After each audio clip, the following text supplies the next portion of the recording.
Hi friends, இன்றைக்கி நம்ம பேச போகிற விஷயம் நம்ம வீட்டில் இருக்கிற ஒவ்வொரு பெண்ணோட மனசில் இருக்கிற ஒரு ரகசியமான மன அழுத்தத்தை பற்றி தாங்க பேச போகிறோம்.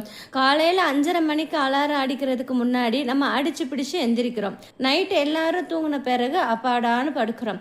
ஆனால் இவ்வளோ வேலை செஞ்சும் ஒரு சின்ன பாராட்டு கிடைக்குதானா, அது ஒரு பெரிய கொஷின் மார்க் தாங்க. சில நேரத்தில் எனக்குன்னு ஒரு வாழ்க்கை இருக்கா, இல்லைன்னா இந்த வீட்டில் ஒரு ஆட்டோமேட்டிக் மிஷினா, நமக்கு அடிக்கடி ஒரு டவுட் வரும் இல்லையா?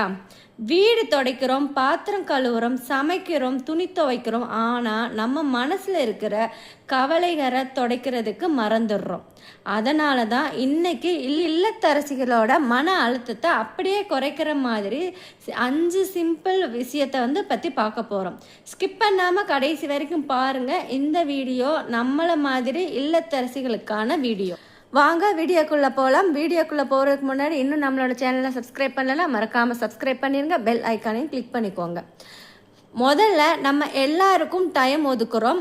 புருஷனுக்கு என்ன சமையல் பிடிக்கும், பிள்ளைங்களுக்கு ஸ்நாக்ஸ் பாக்ஸில் என்ன வச்சா பிடிக்குது, எல்லாம் பார்த்து செய்கிறோம். ஓகேங்களா? காலையில் 8 மணிக்கு பிள்ளைங்களை ஸ்கூலுக்கு அனுப்பிட்டு ஹஸ்பண்டை வேலைக்கு அனுப்பிட்டு வந்து பாருங்கள், அந்த வீடு பின் ட்ராப் சைலண்ட் ஆகிடுங்க. அம்மா அது எங்கே இருக்குது, அம்மா இது எங்கே இருக்குன்னு சத்தம் போட்டுக்கிட்டு இருந்த வீடு திடீர்னு அமைதியாகும் போது ஒரு நிம்மதி கிடைக்கும் பாருங்க. அந்த நேரத்தில் உங்களுக்காக மட்டும் நீங்கள் டைம் ஒதுக்குங்க. அந்த நேரத்தில் தயவு செஞ்சு மொபைல் எடுத்து வாட்ஸ்அப்போ இன்ஸ்டாகிராமோ நோண்டாதீங்க. இல்லைன்னா பக்கத்து வீடு அக்காவோட கதை பேசாதீங்க.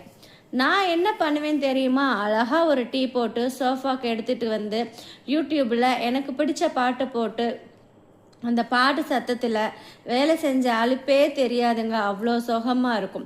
சில நேரம் ரொம்ப தூக்கம் வந்தால் யார் கேட்க போகிறான்னு ஒரு குட்டி தூக்கத்தையும் போட்டுருவேன்.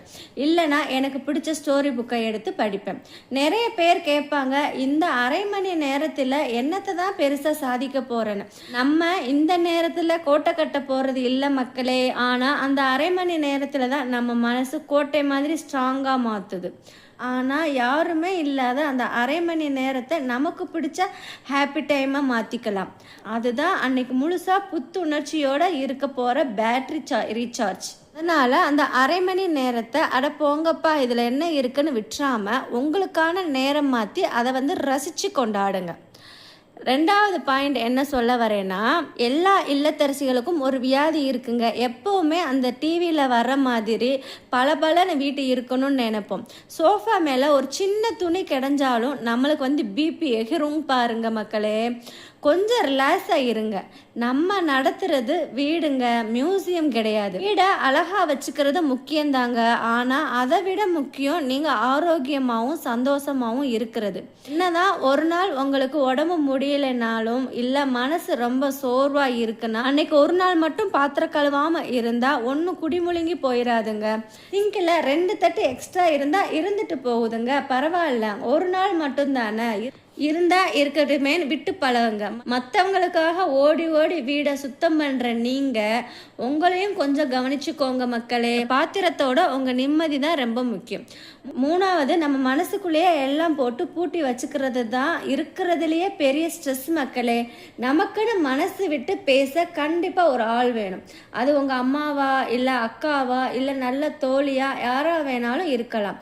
ஆனால் இங்கே தாங்க ஒரு முக்கியமான விஷயம் இருக்குது. நம்ம ஏற்கனவே வேலையிலையும் டென்ஷன்லையும் இருப்போம். அந்த நேரத்தில் ஒருத்தருக்கு ஃபோன் பண்ணால் அவங்க வீட்டில் நடக்கிற சண்டையோ இல்லை அவங்க கஷ்டத்தையோ சொல்லி நம்மளை இன்னும் ஏற்றி விடுவாங்க பாருங்க.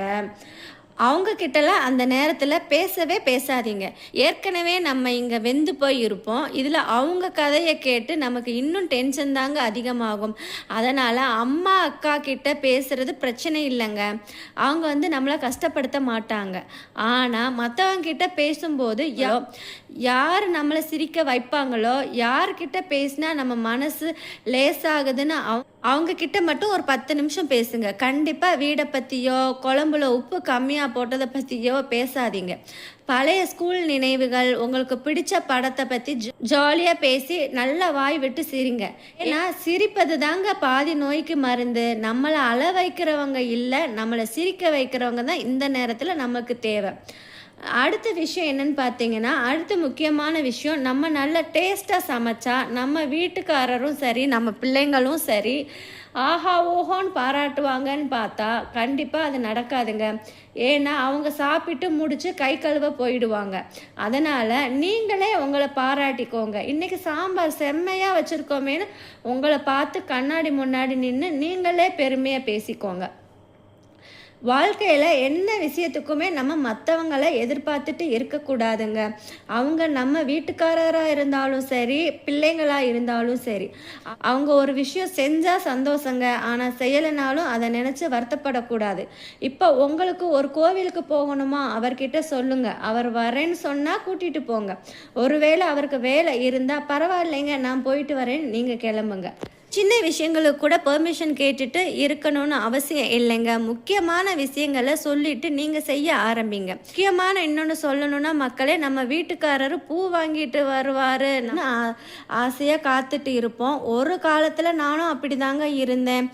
என்னடா நம்ம வீட்டுக்காரர் பூ வாங்கிட்டு வரலையே, சர்ப்ரைஸ் எதுவும் பண்ணலையேன்னு நினச்சி ரொம்ப ஃபீல் பண்ணியிருக்கேன். ஆனால் அதெல்லாம் விட்டுட்டேன்.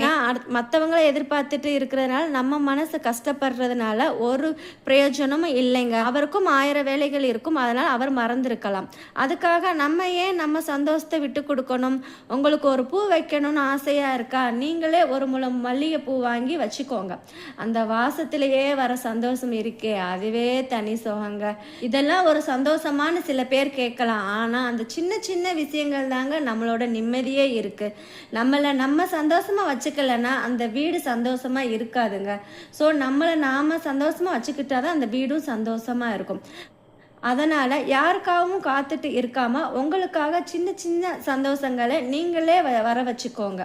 கடைசியாக நான் சொல்ல வர்றது என்னென்னா, கடைசி விஷயம் மக்களே, வீட்டுக்குள்ளேயே அந்த மிக்ஸி சத்தத்திலேயோ விடுற விசில் சத்தத்துக்கு இடையிலேயே முடங்கி கிடக்காதீங்க. சில நேரம் அந்த மிக்ஸி ஓடுற சத்தமோ நமக்கு தலைவலியை தரும், அந்த குக்கர் விசில் சத்தம் நம்மளுக்கு டென்ஷன் பண்ணுங்க.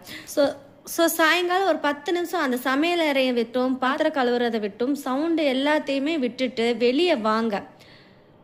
வாசல்ல இல்லை, மொட்டை மாடியில் சும்மா நடந்து போங்க. முக்கியமாக மொட்டை மாடியில் நின்று வானத்தை பார்க்குறதோ, இல்லை நம்ம வச்ச செடிகளுக்கு தண்ணி ஊற்றுறதோ, நம்ம மனசில் இருக்கிற அந்த நெகட்டிவ் எல்லாத்தையுமே அப்படியே வாஷ் அவுட் பண்ணிவிடுங்க. அந்த செடிகளை பார்க்கும்போது வருகிற நிம்மதி இருக்குது பாருங்க, வேறு எதுலேயுமே கிடைக்காதுங்க. முடிஞ்சால் சின்னதாக ஒரு வாக்கிங் போங்க. வாக்கிங் பெரிய ஒரு எக்ஸசைஸ் மாதிரி நீங்கள் நினைக்காதீங்க. சும்மா கொஞ்சம் தூரம் போயிட்டு வாங்க, உங்கள் மனசு லேசாகும். டெய்லியும் நம்ம வீட்டுக்குள்ளேயே இருந்தால் நம்ம ஒரு ரோபோ மாதிரி ஆகிடுவோம். அதனால டெய்லியும் நீங்கள் ஒரு 10 நிமிஷமாவது இயற்கையோடு இருங்க. மக்களே, இந்த 5 டிப்ஸை கண்டிப்பாக உங்களோட ஸ்ட்ரெஸ்ஸை ஃப்ரீ ஆக்கும்னு நினைக்கிறேன். உங்களுக்கு இந்த வீடியோ பிடிச்சிருந்தது, இந்த கண்டென்ட் உங்களுக்கு பிடிச்சிருந்ததுன்னா சொல்லுங்கள். இந்த கண்டென்ட் நம்ம கண்டினியூ பண்ணலாம். உங்களுக்கு பிடிச்சிருந்ததுன்னா உங்கள் ஃப்ரெண்ட்ஸ் அண்ட் ஃபேமிலிக்கு ஷேர் பண்ணுங்கள். தேங்க்யூ. நெக்ஸ்ட் வீடியோவில் பார்க்கலாம். டாட்டா.